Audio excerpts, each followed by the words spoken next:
il y a du suspense avec ce prof d'histoire.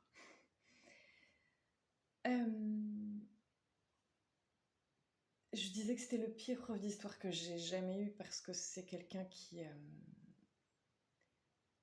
ne transmettait l'histoire qu'à travers des chiffres et des statistiques. Voilà. Comme si c'était la seule façon d'être un mec sérieux. Bon. Ainsi fut-il. Mais je parlais de lui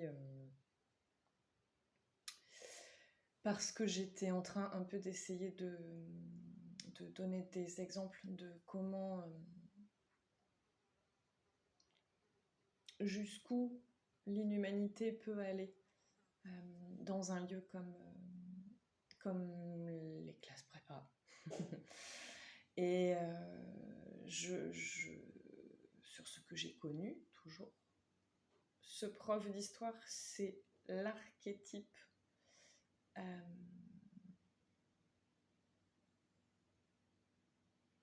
l'archétype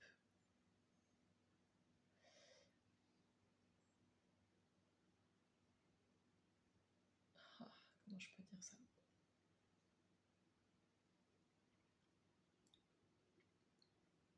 Allez, on va pour l'archétype de l'inhumanité. Dans un cours général, un jour, je ne sais pas quelle mouche, quelle mouche tsetse l'avait piqué, mais il trônait sur... parce que les bureaux étaient sur des estrades, évidemment. Ben oui, il faut quand même rappeler l'ordre des choses. Donc il trônait sur son assis, le cul sur sa chaise, derrière son bureau, sur une estrade, et il nous regardait de tout son mépris. Et je le revois encore nous dire avec un air d'un sérieux qui nous a vraiment... qui nous a fait froid dans le dos, qui nous a glacé le sang, quoi. Il nous a regardé en classe entière et il nous a dit de toute façon, si j'étais ministre de l'Éducation, j'interdirais le sommeil aux étudiants de classe prépa. Je leur interdirais le sommeil et puis je supprimerais les vacances aussi. Parce que franchement, ça sert à rien. 100% vrai. 100% authentique, je vous jure. Je vous promets. Il était sérieux. Hein. Il était aussi malade. Ça, c'était une autre affaire. Donc, il est très sérieux. Voilà. C'est pour lui le fonctionnement là, actuel à l'époque, n'était pas suffisant, quoi. On était un petit peu trop chouchoutés, quoi. Voilà. Donc, suppression du sommeil, parce que c'est du temps de travail perdu. Voilà. Je pense que c'est un monsieur qui a eu un petit peu d'avance sur cette fameuse expression là, de temps de cerveau disponible. Lui, il était un peu sur ça, mais en mode carrément plus extrême, quoi. Voilà, le sommeil, ça ne servait à rien, c'était pas rentable. Comme c'était du temps pendant lequel on ne travaillait pas, alors c'était un temps mal employé, quoi. Et il était tellement ignorant en matière de psychologie et de neurologie que je pense qu'il se disait que pendant qu'on dormait, il se passait rien, quoi. Et qu'on faisait rien. Voilà. Bon. Ce jour-là, honnêtement, et en classe entière, on était déjà assis, mais pour l'expression, il nous a bien assis, quoi. Vraiment, il nous a bien assis. On a eu, mais vraiment, une espèce de de petits mouvements d'effroi collectif où je veux bien parier. Je veux bien parier tous les arlequins que j'ai pas encore rachetés. Qu'on s'est tous dit à l'unanimité, peut-être sauf une qui était complètement. Elle était déjà vrillée en arrivant. Mais voilà, je pense qu'on s'est vraiment tous dit, sauf une, Dieu soit loué. Il n'est pas ministre de l'Éducation et Dieu soit loué. Il ne le sera jamais. Au grand jamais. Et je devrais peut-être pas prononcer cette phrase, mais allez, tant pis. Avec un peu de chance. Oh ben oui, ça fait combien de temps maintenant? 23 ans. Avec un peu de chance, avec un peu de chance, il est trop décrépit pour pouvoir envisager de postuler à quoi que ce soit de cet ordre-là. Voilà, et c'est de rares moments où j'ai pas de scrupules à parler de la décrépitude de quelqu'un qui, franchement, s'il avait été ministre de l'Éducation, il aurait détruit des vies. Voilà, donc j'espère qu'il est décrépit. J'espère qu'il est très très décrépit. Voilà.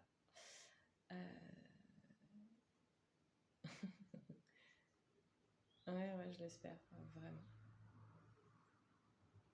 Bon, j'espère surtout qu'il a gagné en humanité, mais... À défaut, une bonne décrépitude et au moins, ça épargne des dégâts supplémentaires. Donc voilà, et donc c'était un peu pour placer le bonhomme. Donc ce mec était quand même responsable, avait sous sa responsabilité quotidiennement des centaines d'élèves, des centaines d'adolescents, faut quand même se le rappeler, quoi. Donc ce même personnage, là ça a été l'apogée, le climax, le paroxysme, que dis-je? Ouh. Disons qu'il a eu sa journée de gloire dans laquelle il a atteint les sommets, mais vraiment les sommets de ce qu'il pouvait être. Et c'est malheureusement tombé sur une amie à moi qui, à cette époque-là, donc vivait chez ses... Bon, elle les appelait comme ça, du coup on va les appeler comme ça, qui vivait chez ses parents, et c'était catastrophe à la maison, ça criait, ça gueulait, ça se hurlait dessus. Bon, c'était clairement la fin de l'histoire de ce couple. Et elle avait évidemment le grand bonheur et l'immense chance de déguster cette fin et de la savourer chaque seconde. Du coup, c'était un petit peu compliqué, tout court. Et c'était d'autant plus compliqué de bosser dans un climat pareil, quoi. C'était perturbé. Et un jour, dans ce délicieux contexte de vie, elle est en fait est programmée par ce charmant prof d'histoire, ce qu'on appelle en langue en langue des classes prépa, en tout cas au moins littéraire, mais il me semble que c'est pas que, et programmer une colle. Une colle, CO2LE, ou dans la langue réinventée des classes prépa, ils ont décidé d'orthographier ça, une colle, CHO2LE. Voilà. Cherchez pas le sens, il n'y en a pas. Une colle, en fait, le principe, c'est un exercice oral.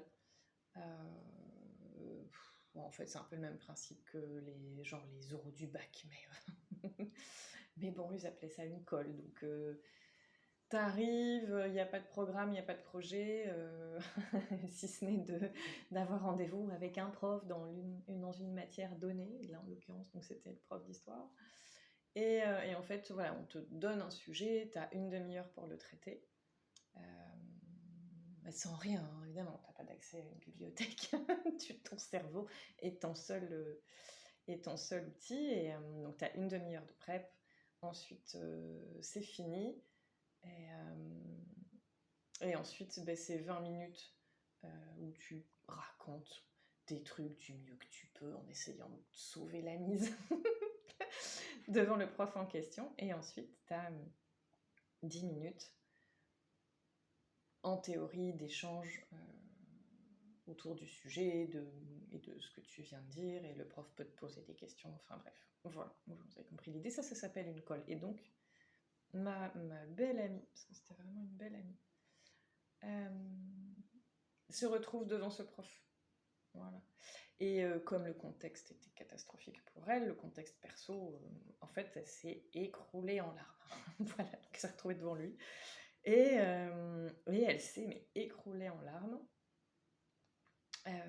d'épuisement divers et variés. Et elle lui a dit un truc du genre je suis désolée, parce que évidemment, quand t'es au bout de ta vie et que t'es au bout de tes ressources, c'est évidemment que tu t'excuses. Enfin, c'est pareil, hein, ça disait long sur tes trucs. En tout cas, elle lui a dit qu'elle était désolée, que voilà, elle n'y arrivait pas, elle était épuisée, c'était compliqué à la maison, et qu'elle n'avait pas pu bosser comme elle aurait voulu le faire. Et cette espèce de cyborg en face d'elle l'a regardée et lui a dit c'est bon, mademoiselle Bip. Il lui a dit c'est bon, mademoiselle, je suis pas assistante sociale. Voilà. C'était plié. Eh ben, elle a tellement été soufflée que elle s'est complètement arrêtée de pleurer, de sidération. Et la colle s'est arrêtée, elle est sortie de sa colle. Elle nous a retrouvés, notre autre copine et moi-même. Elle nous a raconté. Et donc évidemment, nous, on lui a dit que c'était vraiment qu'un sale con, qu'il devrait aller pourrir en enfer, et qu'on plaindrait encore l'enfer si jamais il allait pourrir là-bas. Bon, voilà. On a soutenu notre copine et en disant quand même... c'était un peu le fond de notre pensée, hein, faut quand même être honnête. Voilà, il l'avait quand même bien mérité. Bon, voilà, c'est évidemment pas ce que les...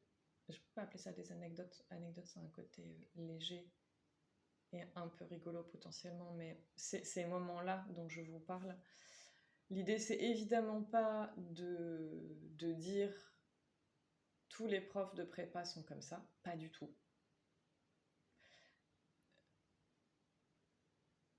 Ce mec-là est allé dans un degré d'inhumanité et de froideur, et il faut en parler pour dire ça existe. Et ce n'est très probablement, je ne peux pas l'affirmer, mais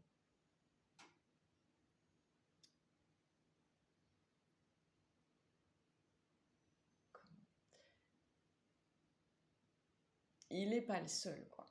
Voilà, il n'est pas le seul.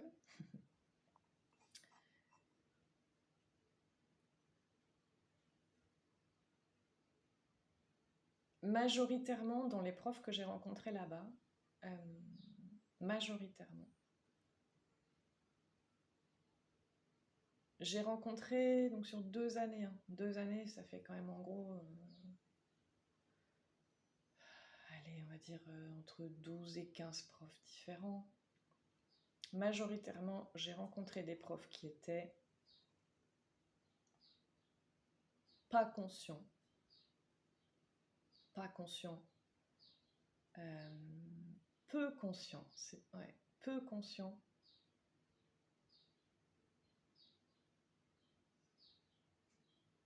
des effets destructeurs de la machine dans laquelle ils travaillaient. Voilà, comme ça c'est bien.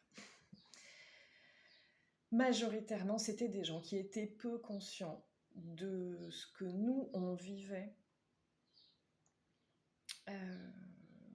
On On avait des profs qui étaient visiblement plutôt fiers d'exercer leur métier là où ils l'exerçaient. Voilà. Je crois que pour eux, c'était le signe d'un espèce d'aboutissement, ou en tout cas un signe de réussite, voilà, dans leur métier.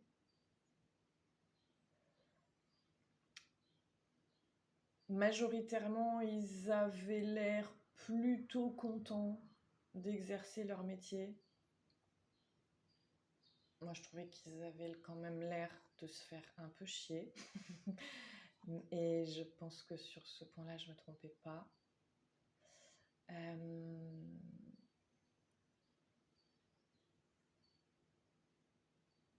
Ouais, c'est ça. La vitrine sociale. Je crois qu'ils s'accrochaient à une vitrine sociale pour essayer de masquer et de compenser inefficacement.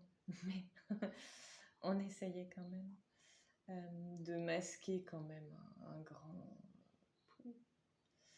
Ouais, un grand vide, quoi. Toujours est-il que la majorité, c'était pas des sadiques. Okay, la majorité des profs, c'était pas des sadiques. Mais clairement, c'était des gens qui ne remettaient pas en question leur pratique, ni individuelle, ni collective. Parce qu'individuellement, franchement, je ne sais pas si c'est qu'ils s'en rendaient pas compte ou quoi, mais en tout cas, il n'y avait juste pas de prise de conscience suffisante que de la quantité du travail qui nous collait sur les épaules. Et déjà, individuellement, un prof par matière, les quantités étaient trop lourdes. Mais il faut imaginer que comme on avait à peu près 8 matières différentes, c'était 8 profs, 8 individus qui nous collaient du travail trop lourd sur les épaules à 8 pendant 10 mois de l'année. Et il n'y avait donc pas non plus de remise en question des pratiques collectives. Jamais on nous demandait, jamais on nous posait des questions, jamais on nous demandait de faire des retours sur ce qu'on vivait, sur machin, etc. Et je suis intimement et sincèrement convaincue qu'il y avait aussi une grande part d'indifférence vis-à-vis de nos vécus d'élèves, vis-à-vis de comment on pouvait souffrir ce lieu. Parce que, il faut quand même le dire, il faut quand même être dans un sacré degré de perchitude quand des élèves s'écroulent d'inanition dans ta classe et que ça n'enclenche pas derrière une grosse réunion d'équipe pour dire on a peut-être un petit problème là, non? On a une élève qui s'écroule d'inanition, c'est pas la première fois que ça arrive, avec des élèves différents, quand même, on voit bien leur tête au début de l'année, à la fin de l'année, ils ont vraiment l'air d'aller de moins en moins bien, nos élèves. Le degré de perchitude dans lequel il faut être, et en vrai, je dis perchitude, ce que je pense sincèrement, c'est dans le degré d'indifférence dans lequel il faut être pour ne pas s'interpeller suffisamment au point d'enclencher des discussions et des remaniements, très clairement. Voilà, bon. Donc voilà, l'idée c'est pas de diaboliser les enseignants que j'ai pu connaître. J'en ai, voilà, la majorité, ben, je viens de la décrire, ça reste quand même des gens dans ce que j'ai connu. Ni à idéaliser, ni à diaboliser. En tout cas, clairement, des participants d'une machinerie écrasante en premier lieu pour ces, on va les appeler comme ça avec un brin d'ironie, mais pour ces bénéficiaires. Je le dis aussi parce que j'aime bien être juste. J'ai parlé d'un extrême de un extrême quand même de froideur, j'ai parlé de la majorité et j'ai rencontré aussi, là c'est les deux qui me viennent en tête, mes deux professeurs, une de philo et un autre de latin, qui étaient complètement adorables, voilà, qui n'ont jamais pu rééquilibrer, mais qui ont été adorables, d'une gentillesse, d'une très très grande gentillesse, et qui, eux deux, avaient vraiment le souci des petites créatures fragiles qui étaient en face d'eux, régulièrement. Voilà. Je ne vais pas la faire des masses plus longues. Le dernier point que je voudrais quand même dire, c'est que si, en ce qui me concerne, et pas que, la balance entre ce qui était chouette et ce qui était catastrophique dans le fonctionnement et du coup l'expérience globale de ces 2 années de classe préparatoire, si la balance en ce qui me concernait a très clairement penché du côté du mauvais, au sens ça a eu des effets vraiment, ça a eu des effets. Enfin, moi, je suis ressortie de là, j'avais une santé qui était mais catastrophique. Je ne veux pas rentrer dans le détail, c'est pas le lieu et c'est pas l'objet. Mais ma santé physique était dans un état. Je crois que j'ai mis un petit 2 ans à passer de catastrophique à peu près potable. Bon, après, il est arrivé d'autres trucs, mais ça c'est la vie. Donc il a fallu quand même 2 ans pour retaper un peu l'essentiel. La santé psychologique, ouais, je dirais qu'il a fallu une grosse année, au moins. Puis après, il y a tous les effets, bon bref, dont on se rend compte qu'au fil des années. Ce que je veux dire par là, c'est que quand je dis que ça a penché clairement sur le mauvais, je ne suis pas en train de parler d'un jugement, je ne suis pas en train de parler d'un truc que je pense, mais véritablement, ces 2 années ont eu des conséquences physiques et psychologiques. J'ai pas envie de dire destructeur parce que ça pourrait laisser penser que j'ai été détruite et que jamais je m'en suis relevée, ce qui n'est pas le cas, sinon je ne vous parlerai pas aujourd'hui. Mais si je prends un autre qualificatif, il va être clairement, il va minorer le truc. Donc destructeur dans le sens, pas destructeur à 100%, mais clairement, après 2 années, il y avait des choses chez moi qui étaient partiellement, je vais dire, je sais pas, pour l'idée, pour un ordre d'idée, qui était à 70-80% détruite. Hein. Voilà, j'ai mis moins de temps à me remettre psychologiquement que physiquement, mais je suis quand même allée dans des trucs. Normalement, n'importe quel parent était censé dire comment ça se fait que t'es dans cet état-là, quoi. Mais bon, c'est le moment aussi de dire de redire, je n'étais pas la seule à être allée dans ce niveau de casse. Voilà. Si je devais donner une espèce de quantification à la louche, je pense que les 3/4 de ma promotion, on est allé dans des niveaux de casse importants. Voilà.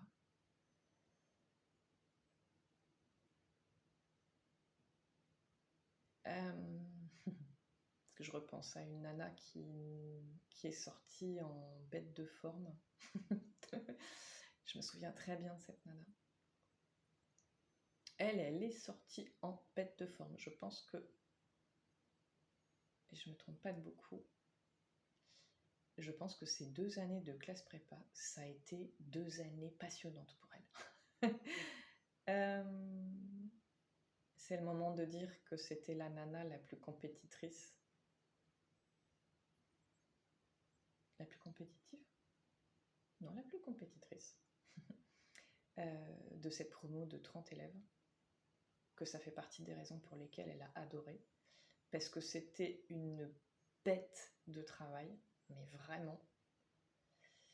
Et aujourd'hui, étant donné le métier que je fais, l'expérience des gens que je peux avoir, etc., quand je repense à cette fille aujourd'hui, je veux même pas savoir dans quel état psychologique elle est. Parce que je sais que des gens comme ça, euh,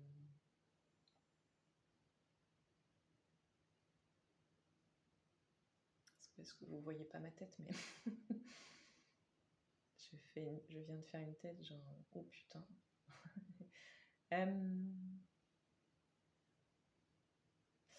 Soit elle est passée du côté, enfin elle a continué de glisser du côté obscur de la force, hein, c'est-à-dire du côté des gens qui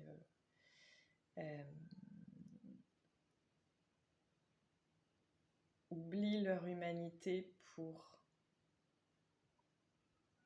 garder toujours au premier plan la compétition, le fait d'être le premier ou la première. Puis elle a écrasé des têtes, faut le dire au passage, cette nana pendant les 2 années de prépa, elle a écrasé des têtes. Enfin, elle a fait des coups moches, très très moches à des gens. Bon, en tout cas, tout ça pour dire que soit dans ces cas-là, c'est des gens qui soit continuent de glisser, de naviguer dans le côté obscur de la compétition, et du coup, c'est une vie de merde, on va le dire comme ça, qu'ils se sont tracés, quoi. Soit, et ça arrive aussi, soit elle s'est pris un gigantesque mur, parce que tôt ou tard, tu tombes toujours sur quelqu'un de plus compétiteur ou plus compétitrice que toi, et qui t'explose en fait. Parce que juste dans cet aspect-là, il est encore plus taré que toi. Et qu'il faut toujours se rappeler, je le dis avec un brin d'humour, mais avec un petit fond de vérité, il y a toujours plus taré que soi-même. Voilà, et qu'une autre possibilité, c'est qu'elle soit tombée un jour sur quelqu'un d'encore plus taré qu'elle, quoi, sur cet aspect-là de sa personnalité, et qu'elle se soit faite psychologiquement exploser en vol. Voilà, bon, enfin bref, je ne sais pas quel a été son devenir, mais du coup je me rappelle que elle, non, elle a très bien vécu les 2 années. Mais que je veux surtout pas savoir ce qu'elle est devenue, parce que des fois on sait un petit peu... Et on se dit, aïe, aïe, aïe, aïe, aïe, aïe, aïe. Non, mais je préfère avoir été à ma place et, et avoir gardé mon humanité, et d'en avoir encore gagné entre 2003 et sortie de l'enfer et 2026. Bon, voilà, en tout cas, il y a eu aussi des belles choses, du coup, qui me sont quand même arrivées en classe prépa. Et je vais, par ordre d'importance, comme dans d'autres épreuves de la vie, les amitiés qui ont été nouées là-bas, vraiment le facteur humain, les amitiés que j'ai nouées là-bas, surtout je pense à 2, parce que c'était quand même mes deux amis de l'époque. Il y en a une qui est partie habiter dans un autre pays, et une autre qui est restée en France.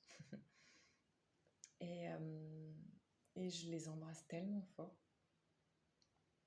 En tout cas, ce sont 2 personnes, mais qui resteront gravées jusqu'à la fin de mes jours, quoi. Et elles étaient juste géniales, et c'était... Comment dire? Chaque moment passé avec elles, mais vraiment,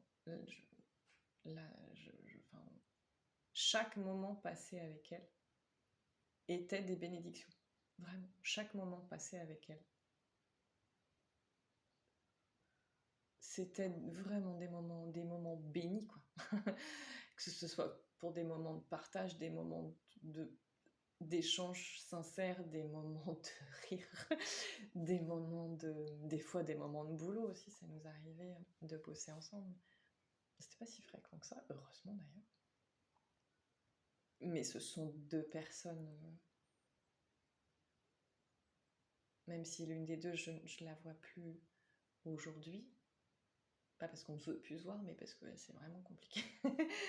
Quand on est dans deux pays différents, c'est compliqué. Mais même celle que je ne vois plus, je la considère encore comme une amie avec un gigantesque A. Et elle garderait ce statut-là dans mon cœur, même si malheureusement je ne devais plus jamais la revoir. Donc le facteur humain, les amitiés, ça a été extraordinaire et je suis intimement convaincue que la puissance de l'amitié, des amitiés qu'on a eues, était en quelque sorte proportionnelle au gouffre et à la profondeur du gouffre dans lequel on était sur un autre aspect de nos vies au même moment. Et ça, quand même, c'est quelque chose d'assez extra, plus loin, ordinaire. Ensuite, l'autre aspect, alors j'allais dire positif, que je vais mettre dans le positif. Je ne suis pas pleinement convaincue. Enfin, pour moi, c'est un aspect qui n'a pas que du positif. Voilà, je vais pas disserter dessus pendant 3 heures. Ça reste quand même une expérience qui m'a appris à dégager une force et une quantité, une puissance de travail intellectuel, de pouvoir mobiliser énormément de ressources en un temps, alors, moi je dis restreint, mais forcément tout est relatif. Par exemple, encore aujourd'hui, s'il faut, j'ai dû faire un gros travail quand même sur moi, sur ce point. Ça a quand même fait partie des petites séquelles. Parce qu'aujourd'hui, je dis s'il faut. À une époque, je n'avais pas du tout cette souplesse-là de fonctionnement. Et bref. Aujourd'hui, s'il faut, je peux mobiliser pendant 2 ou 3, 4 heures. Je peux mobiliser énormément de ressources, d'attention, de concentration, d'analyse, voilà, je peux mobiliser beaucoup de facultés. Moi, je dis maintenant cognitif parce que intellectuel, voilà. C'est un peu. Enfin, on peut lui faire dire beaucoup de choses. Donc, j'arrive à dégager ça très fort pendant un temps assez soutenu. Et bon, après, on va le dire quand même. Si je le fais maintenant, il me faut quand même 2 petits cafés. Voilà. Il y a 5 ans, j'avais pas besoin des petits cafés.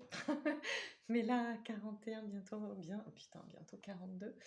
Là, il me faut quand même 2 petits cafés. Voilà. Je peux mobiliser toujours autant, mais il me faut quand même 2 petits cafés. Voilà, c'est comme ça.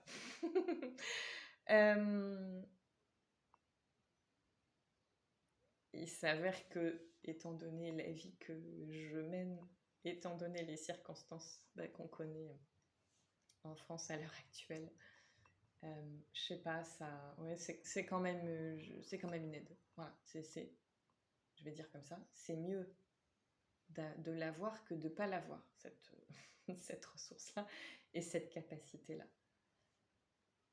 Mais ça n'a pas qu'un volet positif. Enfin, voilà.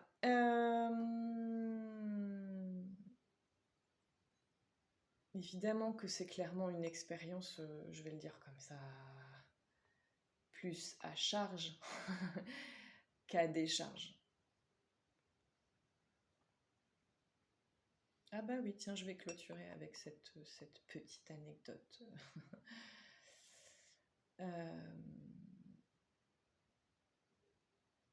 je suis retournée dans le même lieu, dans la même classe préparatoire. Combien d'années plus tard, que je vous dise pas de bêtises, 2009. Donc j'y suis retournée 6 ans plus tard. Ouais, 6 années plus tard. Mais cette fois-ci dans le cadre d'une recherche. J'ai continué après, j'ai eu un parcours universitaire. Je suis rentrée à l'université et dans ma dernière année de master, je devais faire une recherche, voilà, scientifique. Et je vous jure que c'est vrai, je vous jure que c'est vrai. J'avais, début de ma dernière année de master, je n'avais fucking aucune idée du sujet sur lequel je voulais bosser. Je n'en avais, mais aucune idée, rien. Et je suis passée devant une porte de bureau d'une prof. Je sais plus ce que je devais lui demander, mais j'ai regardé, je devais patienter parce que je sais pas quoi, elle était avec quelqu'un, donc j'avais rien d'autre à foutre que de lire les papiers qui étaient devant sa porte. Qui était affiché sur sa porte. Je voyais ses thématiques de recherche et donc qui étaient proposées aussi aux étudiants en manque de thématiques, d'idées. Et je vois le perfectionnisme. Allez savoir pourquoi mon cerveau a fait oh bah tiens pourquoi pas. De toute façon j'ai pas d'idée et il doit me rester 3 jours pour me décider. C'est bon, vas-y on va prendre ça et puis c'est parti. Voilà. Le perfectionnisme. Donc, je suis rentrée dans le bureau, elle m'a dit: «Ah, bah, bonjour Hélène, vous avez trouvé votre thématique de recherche?» Je dis: «Mais évidemment, évidemment et bah, figurez-vous que j'ai choisi le perfectionnisme». Voilà, donc bon, elle n'a pas trop heureusement, enfin elle était très contente que je choisisse cette thématique. Elle n'avait aucune conscience des circonstances dans lesquelles ça s'était fait. Mais des fois, voilà, encore une fois, les chemins de la vie sont mystérieux. Et parfois, vaut mieux qu'ils gardent une part de mystère pour certaines personnes. Voilà. Toujours est-il que c'était parti. Donc voilà, c'est comme ça que s'est décidée ma thématique de recherche. Et donc, je passe tous les détails que je peux passer pour en arriver au moment où il fallait que je trouve un lieu. Voilà, il fallait que je trouve un lieu dans lequel faire ma recherche. Voilà, il me fallait des participants, il me fallait des participants. Bon, voilà. Et avec ma prof, on discute un peu, mais elle me dit, bon, Hélène, où est-ce qu'on peut trouver où est-ce qu'on peut trouver ce serait quoi un vivier de personnes potentiellement perfectionnistes. Et là, je me suis dit, ah, ah bah oui, je comprends. Voilà, bon, parce que j'ai une lecture de la vie qui est un peu particulière. Je me dis, ah ben je comprends pourquoi, pourquoi je suis allée dans... Sans le savoir, évidemment, mais ben, madame, je peux vous répondre. Je connais le lieu, je le connais, je l'ai pratiqué. Et donc vraiment, je lui ai dit, ben, cherchez pas, vous avez bien fait de me poser la question, j'ai la réponse. C'est telle école, dans tel lieu, et c'est vraiment pas loin en métro. C'est à 2 stations de métro. Donc je me souviens, elle m'avait regardé avec des grands yeux, genre, mais d'où tu sors? Je m'attendais pas du tout, en posant cette question, à avoir une réponse aussi rapide, détaillée, avec une adresse, etc. Mais bon, voilà. Et elle m'a dit non, bah ok, d'accord, bah, on n'a qu'à le faire là du coup. Et j'ai dit oui, oui, bah, d'autant plus que vu que j'ai passé 2 années là-bas et qu'ils ne savent pas du tout ce que je pense de ce qu'ils ont fait et de ce qu'ils font toujours, bah, ça veut dire que non seulement j'ai toujours mes entrées, mais en plus ils me laisseront complètement rentrer parce qu'ils sont persuadés, ils sont persuadés que si je reviens, ils seront persuadés que si je reviens faire une recherche universitaire chez eux, bah, ils vont le prendre pour un compliment. Bah, étant donné, je vous dis, le niveau de conservatisme, y compris mental, et le microcosme dans lequel ils sont, quoi. Eh ben, figurez-vous que je me suis pas trompée. Donc, bon, cette prof était ravie que j'ai mes entrées. Et donc, en effet, bah, j'ai même pas eu à montrer patte blanche, hein. J'ai dit que j'étais une ancienne. Pour eux, j'étais du milieu, quoi. Voilà. Oh là là là là là là. Bon, bref, alors que j'étais la dernière personne qu'il fallait laisser rentrer 6 années plus tard dans leur lieu, mais c'est tout. Donc, on a été reçu avec ma prof par la directrice, on a fait la recherche. Donc voilà, j'ai fait mes trucs, je vous passe les trucs chiantissimes d'une recherche sur le perfectionnisme. Et le deal, ouais, c'était ça, le deal qui avait été conclu entre ma prof et la directrice de la classe prépa. Lors du rendez-vous, c'était en gros, ok pour que vous fassiez notre recherche, mais en contrepartie, c'est quoi? Et ma prof avait dit, bah, si vous voulez, vu que je suis spécialisée dans un champ de recherche qui est le perfectionnisme, bah, si vous voulez, je vous fais une conférence gratuitement, une conférence de, je sais plus quoi, 1 heure et demie, sur le perfectionnisme. Et bah, ils ont dit banco. Voilà. Si vous n'avez pas la rêve, démerdez-vous et c'est tant pis. Mais la directrice lui a dit banco. Et oh là là, la caravane. Bon, bref. Et donc ma prof, le jour de la conférence arrive. La conférence a lieu. Elle fait son exposé sur le perfectionnisme, nanani nanana. Et arrive le moment des questions. Il n'y a pas eu beaucoup de questions qui ont été posées. Dans mon souvenir, il y en a eu 2, 3 maximum. Alors déjà, là, moi je vais me faire plaisir, mais on a quand même un peu envie d'en profiter pour leur dire, bah dites donc, parce que la conférence était donnée à tous les profs de classe prépa. Parce qu'il y avait des littéraires, mais il y avait aussi des scientifiques, et pas que. Mais c'était bourré de profs de classe prépa. L'auditoire, c'était que ça, quasiment. Et ben je vous jure que sur une conférence de 3/4 d'heure, 2-3 questions, c'est vraiment pas beaucoup, quoi. Alors que sincèrement, l'exposé de ma prof était chouette, quoi. Il était chouette et il soulevait beaucoup de choses. Mais dans cet auditoire de gros passifs et de grosses passives, 2-3 questions. Et quand je dis 3, c'est parce que j'essaye de tirer un peu, mais dans mon souvenir, c'était plutôt 2. Et du coup, on a envie de leur dire, bah, dites donc, pour des gens qui faisaient, pas l'apologie, mais des fois reprochaient à leurs étudiants de ne pas être assez curieux, bah dites donc, je vous trouve bien ramolli de la curiosité pour autre chose que pour vos soi-disant domaines d'expertise premiers. Sur les 2 questions, la deuxième, je l'ai complètement oubliée, mais celle qui résonne encore dans mes oreilles. Donc, il y a une main qui se lève, un prof qui l'ouvre pour demander: peut-on rendre quelqu'un plus perfectionniste encore?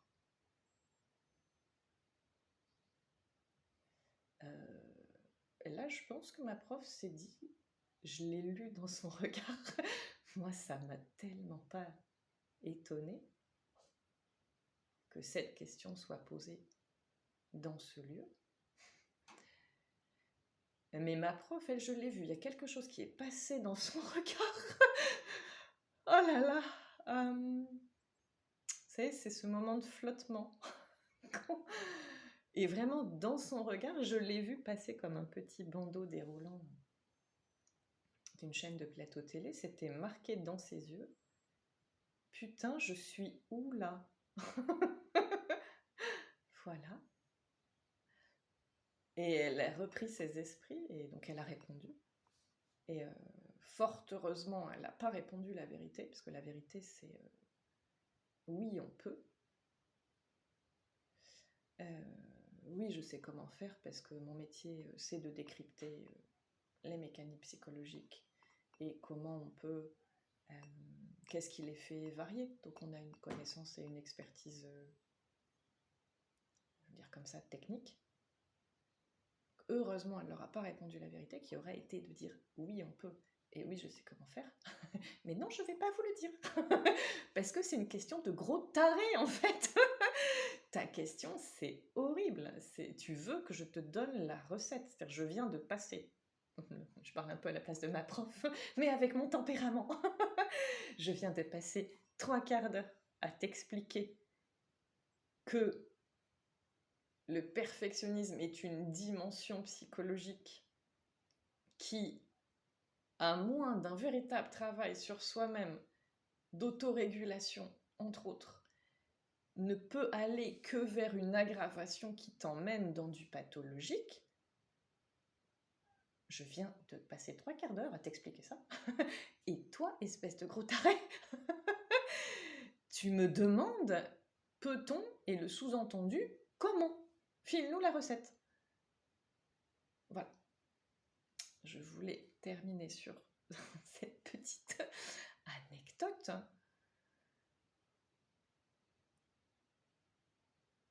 Je vais surtout pas, pour une fois, je vais pas dire quoi que ce soit de plus sur ce que je viens de dire là. C'est la question qui a été posée dans cette conférence. Normalement, elle se suffit à elle-même.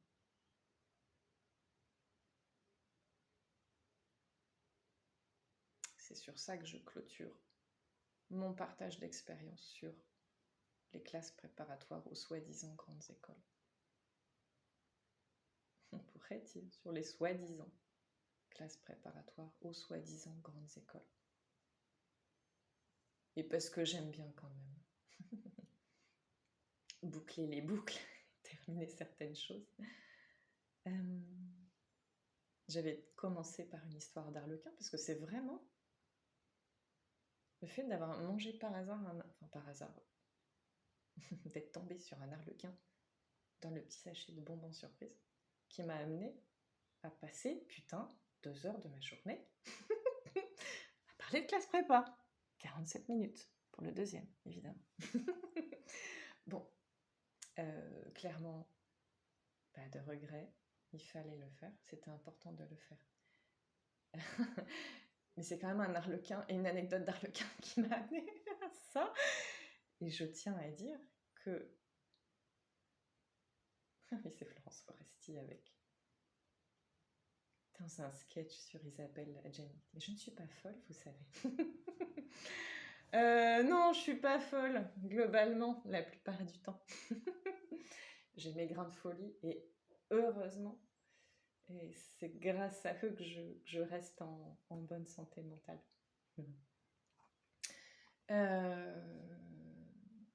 J'ai découvert les arlequins en classe prépa grâce à l'une de mes 2 meilleures amies, qui est encore une amie très, très chère. Aujourd'hui, voilà, ça me fait des petits trucs de penser à elle et de le dire. En tout cas, c'est elle qui m'a foutu le nez dans les arlequins. Et c'est elle qui m'a fait découvrir ça, et elle était complètement droguée aux arlequins, elle en bouffait longueur de journée. Et je la remercie, parce que même si c'est pas bon, et ben c'est un super souvenir, et les arlequins, ça restera toujours associé à elle. Et c'est en partie grâce à elle que ces 2 années de classe prépa, aujourd'hui, je peux en parler. Et que j'ai quand même un sourire, parce que sans la prépa, je l'aurais pas rencontrée, cette fille. Et c'est une nana incroyable. Voilà. Et c'est pas une amie chère pour rien. Voilà pour l'histoire des arlequins. Je ne connais pas le cours que suivront ces 2 petites vidéos que j'essaierai de mettre, je sais pas quoi, 1.2 et 2.2, première et deuxième partie, bref. Mais en tout cas, je voudrais vraiment formuler le vœu que ces 2 vidéos-là tombent entre les oreilles et les mains de gens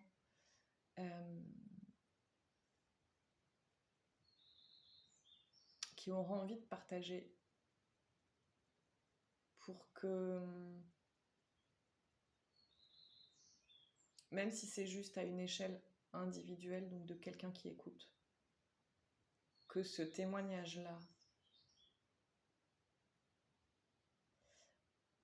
amène des remises en question salutaires. Et si c'est déjà à l'échelle d'une seule personne, moi, c'est bon, de toute façon, clairement. Je l'ai déjà dit dans d'autres captures audio. Je le fais en premier lieu pour m'exprimer. J'ai pas la main sur ce que deviennent mes vidéos et ça me va tellement comme ça.